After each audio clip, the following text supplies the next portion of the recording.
are the Epic Entertainment Critics. I am Antoine. And I'm still James. Yeah, we're here to bring you a nice little podcast. Gonna make this kind of a quick one. Got a movie review and a couple of trailer reactions. So right now we want to jump into this movie review.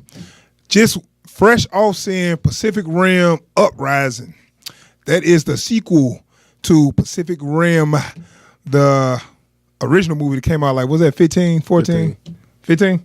Yeah. Yeah, probably, I guess. So this movie is starring John Boyega and Scott Eastwood. Yep. Scott Eastwood trying to make his little come up.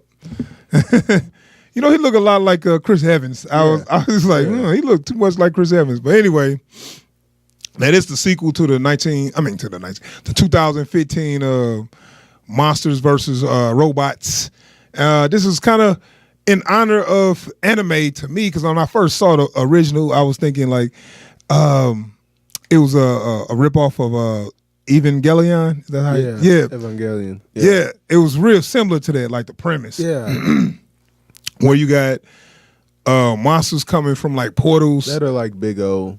Yeah, but Big O didn't have monsters though. No, right? but like they had mysterious, robots coming up from the ocean and shit. Yeah, but those are man built. Right. And they was just but the feel of it, Right. So okay, in this story, the original story was these monsters popped up out of nowhere and they was taking out humanity, and to fight them they made robots, giant robots where only two people can pilot because they was too big. Right. That was the technology.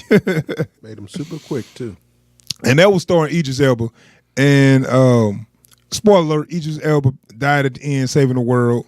So now we got this movie. Idris Elba's son is played by John Boyega, which was a good choice. Yeah. Another black Brit.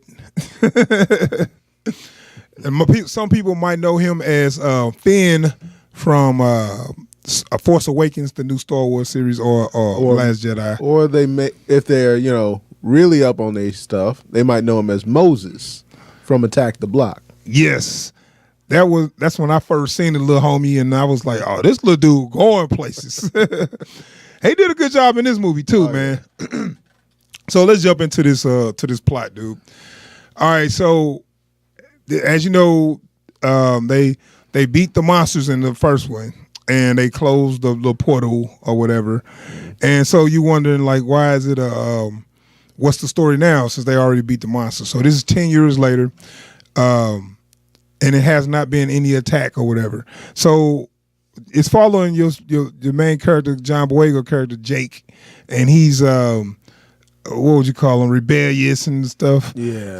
At first I thought he was the gonna prodigal son. Yeah, but see, at first I thought he was gonna be like living off his name because his dad was a hero or whatever, and he was like, because if you saw if you see the trailer, it kind of make it look like he kind of like a rich kid. In Malibu. Yeah, right. It just looked like a rich kid or something, but nah, it's just something like that was his own thing. He just was rebellious, rebellious kid. He's actually living against his name. Right, that's what. Right, that's either one. Yeah. Either living with your name or you're gonna live against it. Where you being rebellious and something gonna happen that's gonna change all that.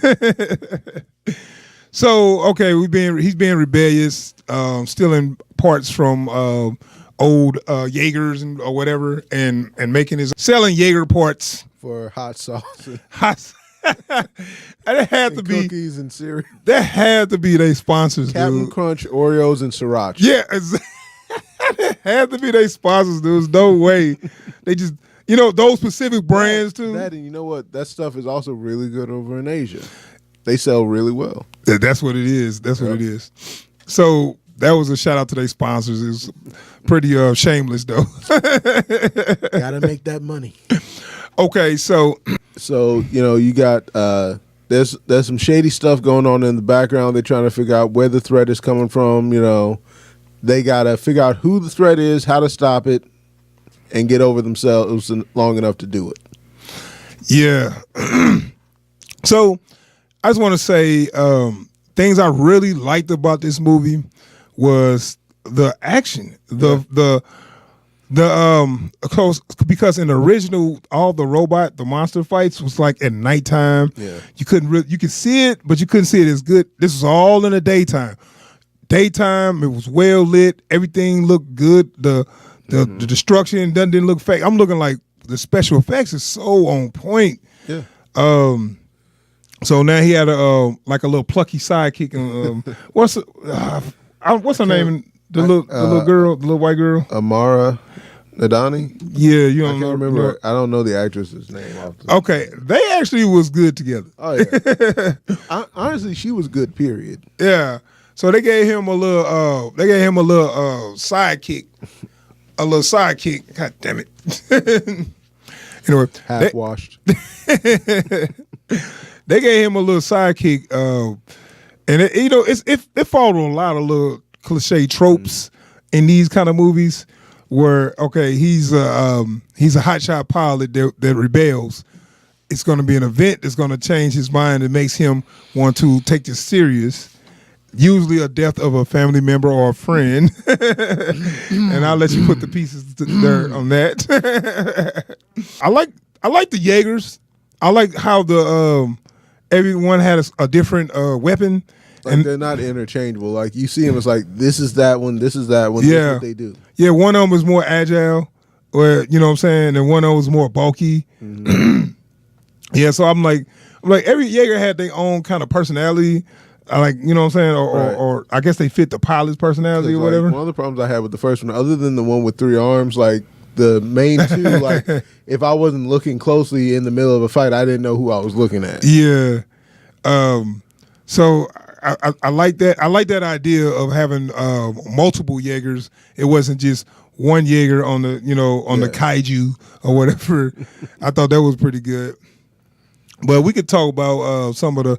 Well, I mean, ain't too much to say about the plot, and that's kind of where the problems I had with this. Where it was actually a fun movie, but if you sit down and try to read the story, you'll be like, I mean, just get to the fighting. As far as like this is like a 5-sentence. There's a 5-sentence plot synopsis on this one. Yeah, like, it's barely a paragraph.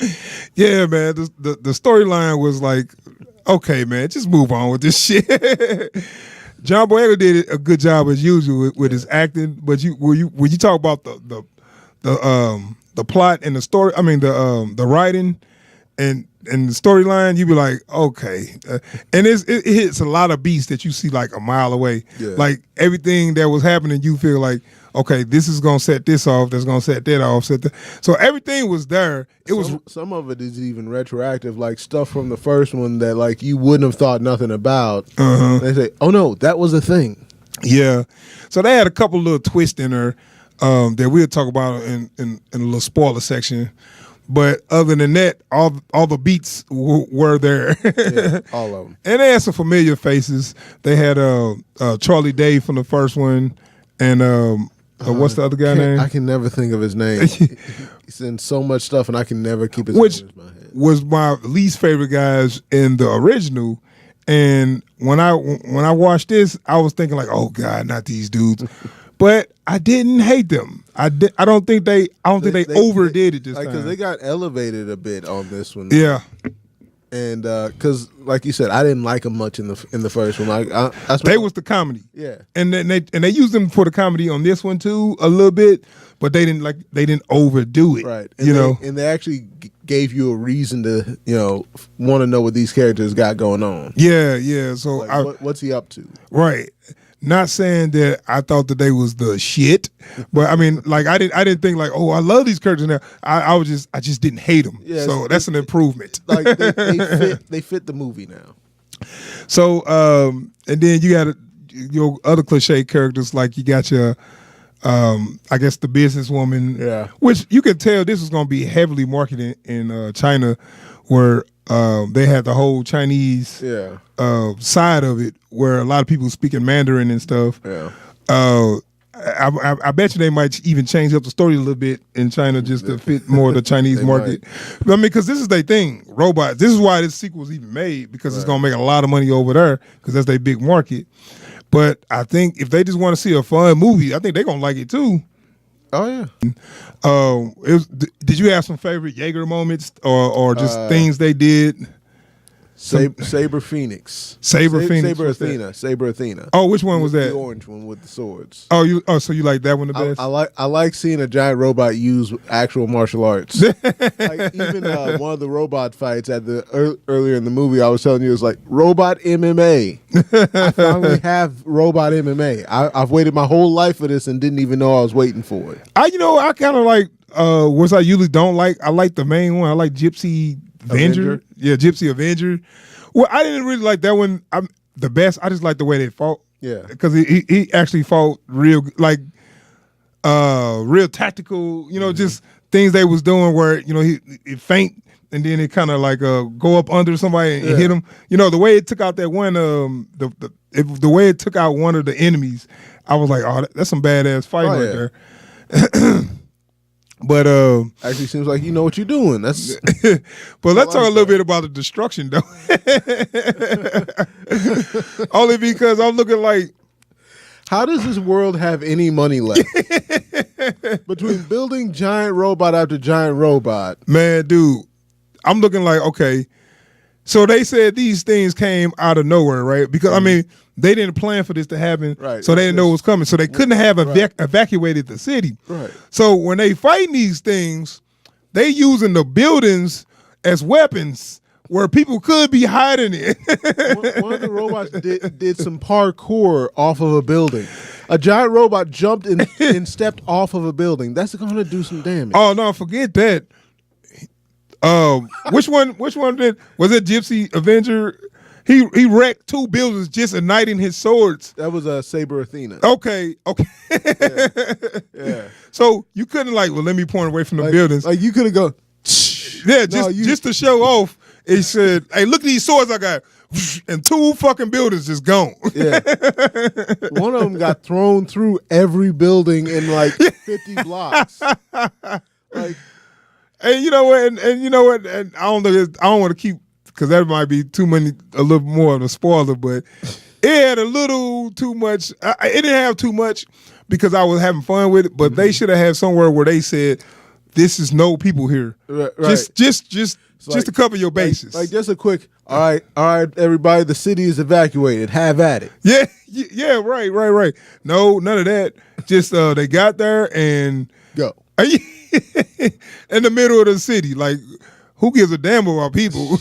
Like, especially when like the first thing you see is like people running from the thing. Yeah, so they had to be there, and had to be some people that went into the buildings for refuge, right? Like, they showed at least one bunker folks going into, and it like recessed into the ground like Evangelion. Yeah. But everyone else was just stuck in the middle of the street.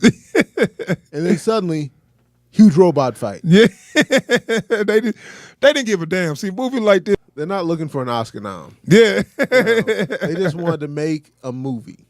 And they did that. All right, so I'm going to go give my rating, man. This movie, if you're just looking for a good movie to follow and you'll say, wow, I want to see a movie, it could get a whack, but I am actually going to bump it up to a dope. I'm going to give this a dope because I had fun with it and it knew exactly what it was. Mm-hmm. And that gains points for me and not lose points because it just was fun action, and all the action scenes that it sold the movie on was solid. Yeah. So for that, I'm going to give it a dope. You know what? I had to agree with you. I have a hard time giving a bad rating to any movie that is exactly what it's meant to be. Yeah. Even if I don't like the movie was exactly what it said it was going to be. It's pretty much what it says on the tin, man.